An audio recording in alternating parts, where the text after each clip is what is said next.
How's it going, everybody? Welcome back to the New York Jets franchise on Madden 20. My name is Football Fan Forever, and this is your Season 3 off-season recap video.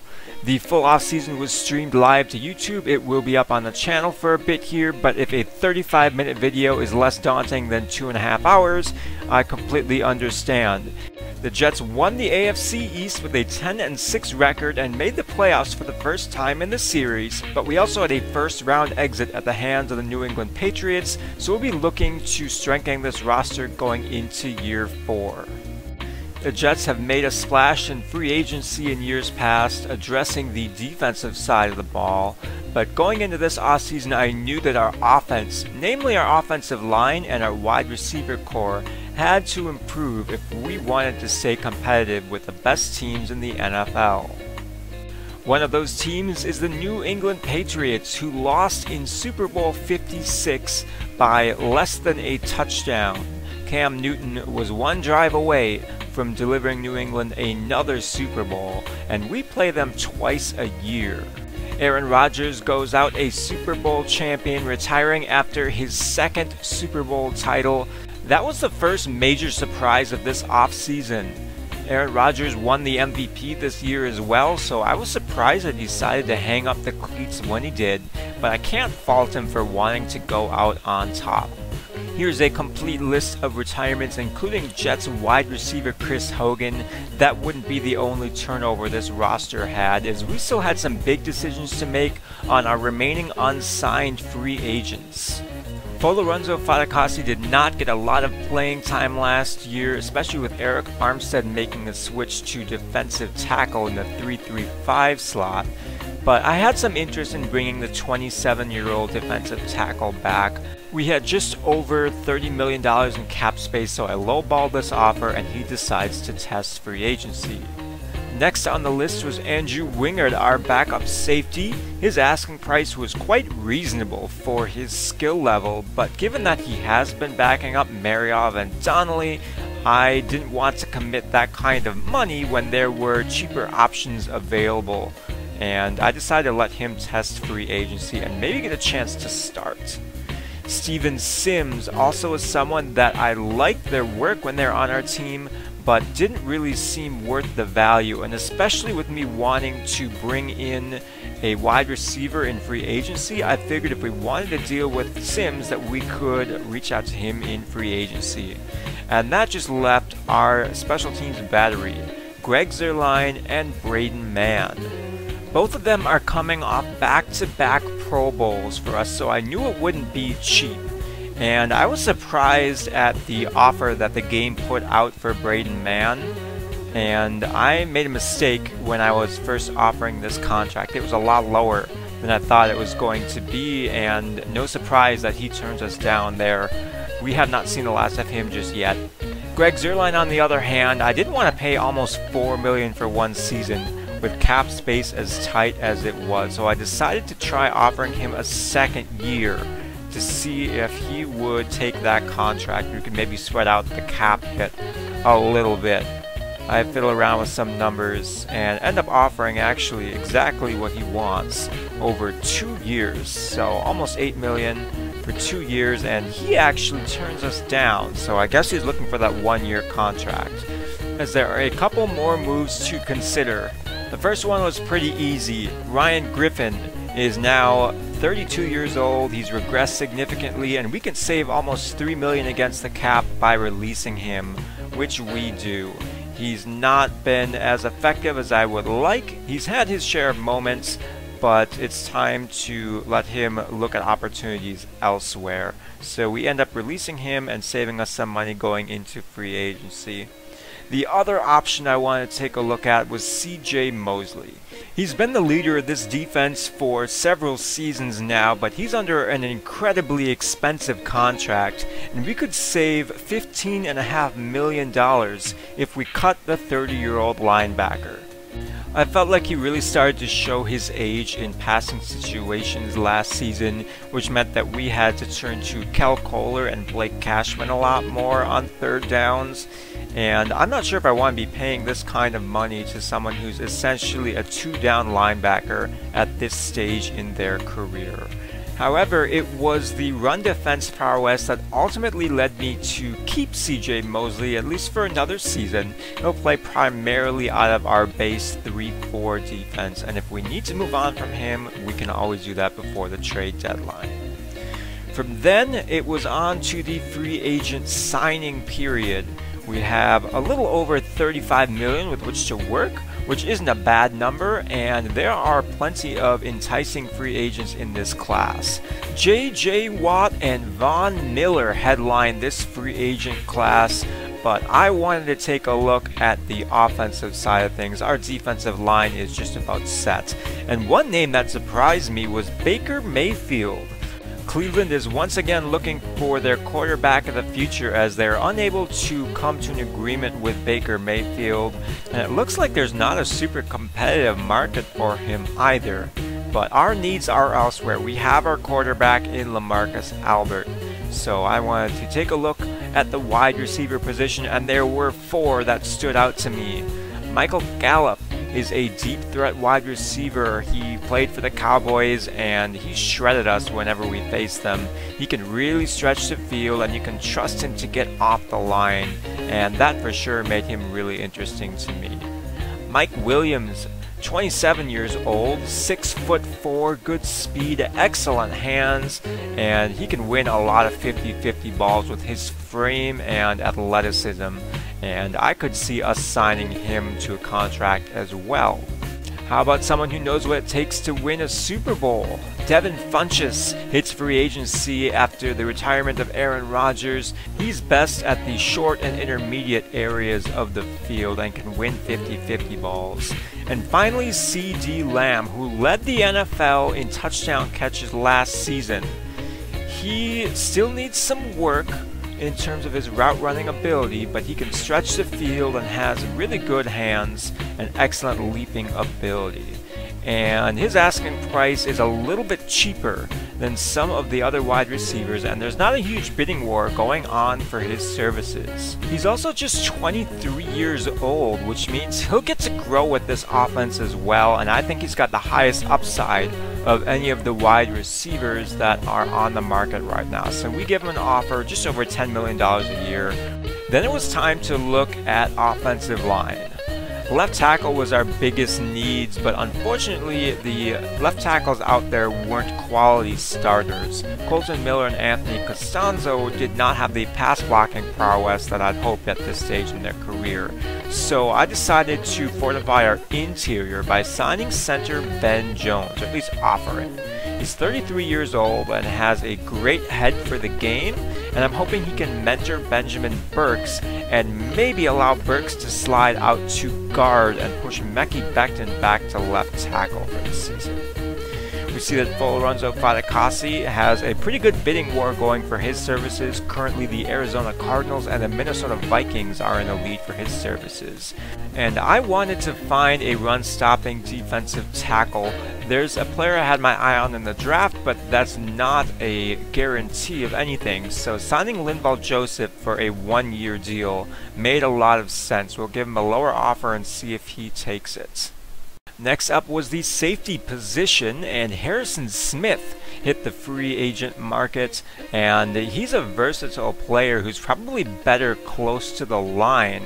And I thought about maybe signing him and putting him in sub-linebacker or even middle linebacker positions. He's got a really impressive skill set even at 33 years of age, and he'd be fairly expensive, but for the value he'd bring to our defense, I thought $4.5 million for 1 year would be a fair offer. But then we took a look at the number 2 name on the list, Desean Elliott, 25 years of age, elite speed for a safety, excellent zone coverage, good pursuit, good hit power, and I immediately knew that he was someone I would value higher than Harrison Smith at this stage in his career. And I decided to put together an offer for Desean Elliott and rescind the offer to Harrison Smith. Elliott was just about the same cost as Smith, around $5 million a year, and we're able to put together a pretty competitive offer to Elliott. So we're in the lead for that bidding war as we finally head to the kicker and punter positions. I thought about offering to Greg Zuerlein and was able to put together a fairly competitive offer, but it didn't feel right signing him after he turned down a similar offer in our early free agency bidding. So we look elsewhere, and Brandon McManus is similar in terms of skill set and price. I offer him a 1-year deal, and that's fairly competitive. And I had the same conversation about Braden Mann, but ultimately realized that we'd offered him significantly less money in our restricted free agency talks. So I give him a 2-year deal worth a little bit more than what he was asking for, and give him an offer there. So then it's time to see who accepts our offers. We've got offers out to Desean Elliott, C.D. Lamb, Ben Jones, Brandon McManus, Linval Joseph, Braden Mann, and Devin Duvernay. Duvernay is a true deep threat. He's got speed to spare, but I gave him a super low offer and didn't really expect him to take it. I figured our money would be used elsewhere as we take a look at who signs after the first round of negotiations. And McManus signs, Braden Mann signs, Linval Joseph, C.D. Lamb, Desean Elliott, all signed contracts. C.D. Lamb will wear number 19 for us. I'm not quite sure about that number just yet. I'd love to hear your feedback, but he immediately gets an upgrade, and we get him some better route running, which is great. And I think he can be a viable threat opposite Jamison Crowder. I can't wait to see how he transforms our offense, as that hits most of our big free agent signings. Ben Jones and Devin Duvernay are the only ones left. I decide to rescind our offer to Duvernay because we don't need another wide receiver after Lamb signed. And Ben Jones wanted a little bit more than $4 million a year, and we don't have too many other free agents to offer to. So I bump up the offer a bit, and we take a look at some of the other big signings. J.J. Watt becomes a Bengal. Von Miller goes to the New York Giants. Devin Funchess signed a really low ball offer from the Jacksonville Jaguars. Only 62 points, but that's enough for him to sign there. He joins a really good wide receiver room in Jacksonville. They're not going to be fun to defend against. Patrick Ricard signs with the Arizona Cardinals. He'll block for 1,000-yard rusher Le'Veon Bell. Dallas Goedert goes to the Giants. Chandler Jones goes to the NFC North. Anthony Miller heads to the city of brotherly love. He signs in Philadelphia to replace Nelson Aguilar. Uchenna Nwosu goes to Mile High City. Denver holds the #1 overall pick in this year's draft for the 2nd year in a row. Trey Burton signs a deal to go to New Orleans. Safety Carl Joseph and halfback Jamal Williams both go to Detroit. Cornerback Eli Apple and end Aaron Lynch head to Houston. Terrell Edmonds signing continues the defensive overhaul in the Mile High City. Folorunso Fatukasi signs with the Arizona Cardinals. Bradley Roby also goes to Houston, and center Matt Skura joins the Carolina Panthers. From there, it was time to take a look at the prospects for the NFL draft. Combine grades are in, and there were a lot of players that stuck out. The Fryer twins had very different skill sets. Lawrence Fryer ran a blazing 4.51 40, while his brother Tuck's Pro Day allowed him to show off what might be the best deep ball in all of college football. He's got a cannon of an arm and excellent deep accuracy to match. Wide receiver Devontae Gary is drawing Randy Moss comparisons. He ran a 4.26 at 6'6" 235 pounds. He also had 23 bench reps. Another player on my watch list was wide receiver Kurt Pitts. He's got excellent size and really good hands, and could be a good value pick in the 2nd or 3rd round. Tight end Maurice Lee is going to stretch the field. He ran a 4.49 and had one of the best tight end combines in recent memory. Tight end was still a need I wanted us to address with the release of Ryan Griffin, And Sirius Butte quickly became my favorite tight end prospect. He's the brother of T.H. Butte, who was drafted by the Miami Dolphins. So we'll see if he's still around, probably in the second round, because if I had my choice, I would take left tackle Elijah Cook in the first round. It's a deep tackle class, but Cook is one of the only day one starters. Left end Tony Beacham is the consensus #1 overall pick. He ran an excellent 40. I'm really excited to see what he does in the NFL. He's small for an end, but he's got great hand speed, which means he's hard to block. I like right end Randy Hope sometime in the later rounds. He could be a good defensive tackle with that skill set, and he had 41 bench reps. Cornerback Renee Dillon has a really unique frame and might be worth a second round or third round pick. Dominic Ashmore headlines a strong safety class as well, so if we want to add another defensive back, perhaps we look at Dominic Ashmore. There's also the likes of Brooks Gammon, who is more of a hybrid safety that might slip into the second round.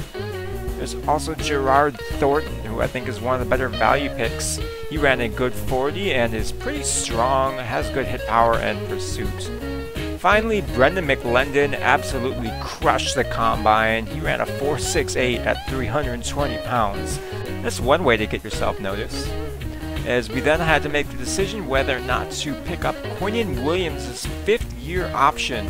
That was an easy decision to make. Didn't spend too much time or thought into this one because Quinnen Williams is one of our best defensive players. He does a great job against the run and the pass. And I'd like the opportunity to lock him up to a long-term contract. But we now are able to push off that decision for another year as Ben Jones finally accepts the offer, and we can put him as our starting center, move Benjamin Burks to left guard, and then have a position battle for left tackle. As this is the roster heading into the NFL draft here, we have a hole at left tackle. I'd like to bring on another tight end, and I'm always on the lookout for good prospects on either side of the ball. I think we could add a defensive tackle and maybe a linebacker. So then it was on to my favorite part of the NFL offseason, and that's the draft. The Broncos hold the #1 overall pick for the second year in a row. They spent their last 2 first-round picks on defensive players, and they make it 3 in a row with the selection of Tony Beacham from Vanderbilt. He goes #1 overall, 82 overall, as he will fill Von Miller's shoes in the Mile High City. Next up was the Los Angeles Rams. They also go defense, 24-year-old Timmy Childers. He might be older than a lot of prospects, but wait till you see what he can do. He's going to be a really special player in the NFL. Next on the board was the Chicago Bears. They go left guard Ashley Cone out of LSU. It's rare you see a guard go top 5, let alone top 3, but Ashley Cone is as good as it gets for guard prospects. Rounding out the top 5, Mac Leggett goes to the Detroit Lions, and then the Miami Dolphins, who had the worst pass rush in the league a year ago despite facing us twice this season, take Nick Reed, left end out of Buffalo, to try and fortify their defensive front. I'm not excited to face him twice a year. The first quarterback off the board is Tuck Fryer going to the Tampa Bay Buccaneers. And just 2 picks later, the Vikings select his brother Lawrence Fryer with the #8 overall pick in the draft. There were a lot of good quarterbacks in this class, so to see 2 go in the top 10 was not a surprise. Neil Jordan goes #9 overall, so that's actually 3 quarterbacks in the top 10, as Devontae Gary goes #10 overall to the Houston Texans, who had to have been earning praise for their offseason thus far. Our division rivals, the Buffalo Bills, at #21, take tight end Kadeem Wilkinson from Utah State. 77 overall, he's a well-rounded prospect that should be able to contribute from day 1. Several centers were taken. There was a lot of talent left on the board at this point, but it was a pretty easy decision to take Cook. He's 21 years old, He's got early first round talent, and he had a really good combine with a left tackle leading 40 bench reps. So this was a slam dunk decision as we made Elijah Cook the newest member of the New York Jets. And it ended up being a really solid pick. 78 overall, he's number 6 in true talent, he's got hidden development and all the building blocks to be a franchise left tackle. He's strong, he's got a good head on his shoulders, he's really good in the run game, and no slouch in the pass game either. So he will definitely be a focus player for us this season as we try and upgrade his already above average pass protection. He's going to immediately start for us. We've got 2 picks in the second round, but I do want to show the Patriots pick as they are division rivals as well. They take right end Cavante Slade from West Virginia to upgrade their pass rushing core, so perhaps he will face off against Elijah Cook when we meet this season. Green Bay Packers take Rodgers' heir apparent. As Jordan Love is no longer on their team, they take Sean Cooper out of Louisville. We have a pair of second round picks, so we were on the board really quickly, and that meant it was time to take a swing on Sirius Butte, a tight end out of South Carolina. He was actually Elijah Cook's teammate there, and he is 74 overall. He's got hidden development as well, and a really unique skill set that I think is going to make him an excellent weapon on our team. He reminds me a lot of Rob Gronkowski, and he's a dominant run blocker as well, so expect to see a lot of 2 tight end sets with Sirius Butte on the field, and he'll get to face his brother twice a year whenever we play the Miami Dolphins. Although we added CD Lamb in the offseason, I did want to start grooming a young wide receiver or 2 for when Jameson Crowder moves on. And this started a run on wide receivers. We see Gabe Yates follow Bart McKee here in the second round, and we're still 11 picks from our next selection. Devin Jackson goes to the Jacksonville Jaguars, but we stand pat until pick number 56. As there are a couple options at wide receiver for us here. If we want a true deep threat, we could go Steve Pearman, who has almost peerless speed and excellent change of direction ability. Chris Alfaro is 6'8" with excellent explosiveness and good deep speed, but the player that I wanted to target here was wide receiver Kurt Pitts. We talked about him earlier in the stream, and I really liked his size combined with his hands. He struck me as someone who could win a lot of 50-50 balls, and that's kind of what our offense is needing to rely on from time to time. So he's a 72 overall normal development. Doesn't really have the best top speed, but his route running isn't bad, and his hands are really solid for a rookie wide receiver. Our depth chart is crowded at wide receiver, but he can carve out a role for himself on this offense, and I can't wait to see what he does in the preseason. With the 9th pick in the 3rd round, the best player available was free safety Gerard Thornton. He's another project at safety, especially with us having a couple pretty quality starters. But I like what he brings to the team. He's got hidden development as well, 73 overall, so he can sit and learn for a couple of seasons. But like Kurt Pitts, I'm pretty sure we can find ways to get him on the field and get some NFL experience for the young safety. With our 2nd pick in the 3rd round at number 24, we had a couple of options. I liked Silas Cohen at left guard. Randy Hope was definitely on my board as well. I love his size and strength and block shedding ability, but I kept coming back to cornerback Renee Dillon. He didn't run a blazing 40, which probably contributed to his slide, but I decided to take a swing on him with our 2nd, 3rd round pick. And he is 71 overall, hidden development, and he'll get some time to learn behind the likes of Marshawn Lattimore and Lasan Austin. He's got a really unique skill set, and I'm looking forward to moving him around the defense during the preseason and seeing where he is able to line up. In the 4th round, it was finally time to take right end Randy Hope. He was someone I had my eye on for the entirety of this draft, and I'm glad that we got to pick him up. He is 67 overall as an end, but I think that he can be an above-average run-stopping defensive tackle for us, and he's got some upside as a pass rusher as well. So with his 96 strength, he's going to be dominating interior offensive lines in no time. With the 8th pick in the 5th round, I couldn't let Brendan McLendon fall anymore. 6'5", 320 pounds. He's got excellent kick power and good kick accuracy, and he's sure to be a fan favorite from day one.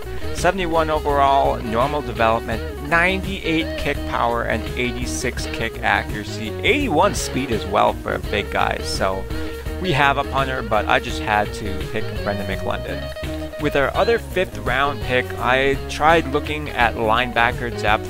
There weren't a lot of these players that I'd scouted, but one player came up as a potential option. Gilbert Mcgraw ran a solid 40, and he had the speed rusher archetype, so I decided to eventually take Gilbert Mcgraw out of Florida State. It's kind of a blind pick here. We don't know anything about him, but he surprised me by having hidden development. I did not see this coming. And while he's only 59 overall, he's really rough around the edges. A couple years learning behind James Delgado might go a long way. We had no 6th round pick that was sent away in the Mash Johnson trade, but with our 7th round pick, I decided to take a look for a combine warrior and kept coming back to fullback Keontae Preston out of Illinois. He had a really solid combine and had the kind of archetype that we look for on our team that might also make him valuable as a tight end 3. He's 72 overall. Again, this is a blind pick, so I was just kind of trusting the numbers here. And he's got excellent lead block ability and really good strength. So we'll see what his role is, if any, on our team for this first season. So that does it for our NFL draft. It was a really solid draft class for the New York Jets this year. There's a lot to be excited about, and I think just about all of the players that we took are going to contribute to the team in some way, shape, or form. We weren't the only team, though, to find success in the draft. Let's take a look at some of these prospects, starting with Sean Cooper. Went number 32 overall to Green Bay. He will immediately start following the retirement of Aaron Rodgers. And it looks like Green Bay has once again found a solid quarterback of the future after moving on from Jordan Love in this universe. The New England Patriots selected Cavante Slade out of West Virginia with their number 31 overall pick.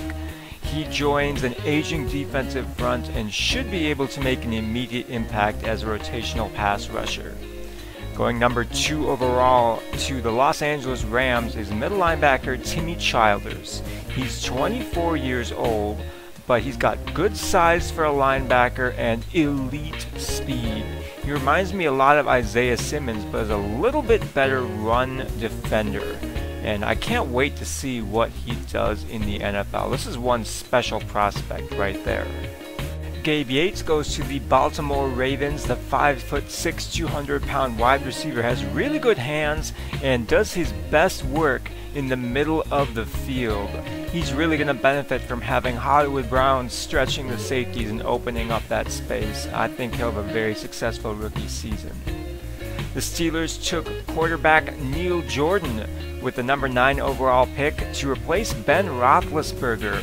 Roethlisberger is still on the roster, but this is unquestionably Jordan's team, and they've got another strong-arm quarterback with a good deep ball to throw to Juju Smith-Schuster. One of the most dangerous offensive prospects in this draft is wide receiver Devontae Gary. He might only have normal development, but that won't be long before it changes. 97 speed, 85 spectacular catch, 90 jumping. It's no surprise he's drawn Randy Moss comparisons. Lawrence Fryer goes to the Minnesota Vikings. He's got elite short and medium accuracy. Doesn't have the strongest arm, but he's good under pressure, on the run, and off play action. And he's pretty mobile for a quarterback as well. So we'll see what kind of heights he can lead the Minnesota Vikings offense to. His brother Tuck goes to the Tampa Bay Buccaneers, and he's got the strongest arm that I've seen since Josh Allen. 98 throw power and an incredible deep ball. He's more of your prototypical pocket passer, and he's going to have a plethora of weapons to throw to in Tampa Bay. The Bears surprised me by taking quarterback Spencer Dixon in the 3rd round. They already have an established young quarterback in Sergio Shelton, so I'm surprised they drafted another young quarterback early. Our rivals, the Bills, selected tight end Kadeem Wilkinson, the rookie out of Utah State. He's solid all around without any major strengths, but has hidden development and will likely start for the Bills, so we'll see him twice a year. Denver absolutely nailed the #1 overall pick in this year's draft, selecting Tony Beacham out of Vanderbilt. He's just 20 years old, but has probably the highest ceiling of anyone in this draft class, with excellent hand speed and elite quickness. He will replace Von Miller as Denver transitions to a 4-3 scheme on defense, and I can't wait to see how his rookie season goes. There's a new number 6 in Cleveland. 21-year-old Matt Holcomb takes over where Baker Mayfield left off, and I'm interested in seeing if this franchise-altering decision is the right one for Cleveland. Tight end Maurice Lee was taken with the number 17 overall pick. It was tabbed by many analysts as a bit of a reach, but he is 6'6", has hidden development, and 92 speed. So you know he can stretch the field as a tight end, and I can't wait to see what he does with Justin Herbert as his quarterback. Nick Reed goes to the Dolphins. That was an excellent pick. He's got good speed, good strength, good finesse moves, decent block shedding, and decent power moves, and should help anchor their defensive front. So we'll see him twice a year. They also hit on Brooks Gammon, the safety out of BYU, has hidden development and is pretty solid close to the line of scrimmage. As for our roster, there were a couple moves still to be made. With CJ Mosley regressing, I wanted to find some linebacker depth beyond just Kel Kohler and Blake Cashman. I think Mosley can be a solid 2-down linebacker, but we need more than 3 middle linebackers on the team to be comfortable when 2 of them are on the field at any given time. So I started looking for UDFAs and came across John Bostic as a veteran option. His best days are behind him, but he's still pretty good against the run and has sideline to sideline speed, so we signed him to a contract. Also came across left outside linebacker Michael Walker, whose best selling point is his high zone coverage and decent speed. I figure he could make the switch over to right outside linebacker for us and back up Kayla Von Chazen in obvious passing downs where the right outside linebacker will drop back into coverage. It's expensive, but I think it's worth it. We also signed undrafted rookie wide receiver Jameson Phelps. I always like having a look at a lot of wide receivers in the preseason, so we give him a contract. We also gave a 1-year contract to Keith Geathers to see if he could earn a spot probably on the practice squad this season. And then finally, we signed rookie halfback Josiah Doolit out of Ohio. He went undrafted despite some pretty decent measurables. He won't win any races, but he's a pretty solid halfback, and I like the way he runs in practice. So that does it for this offseason recap video. Be sure to let me know what you think going into Season 4. Did you like the offseason we had, and what are your predictions for this upcoming season? Thank you all so much for watching. I'll have the preseason highlight video up in a week or so, and like always, I'll catch you next time.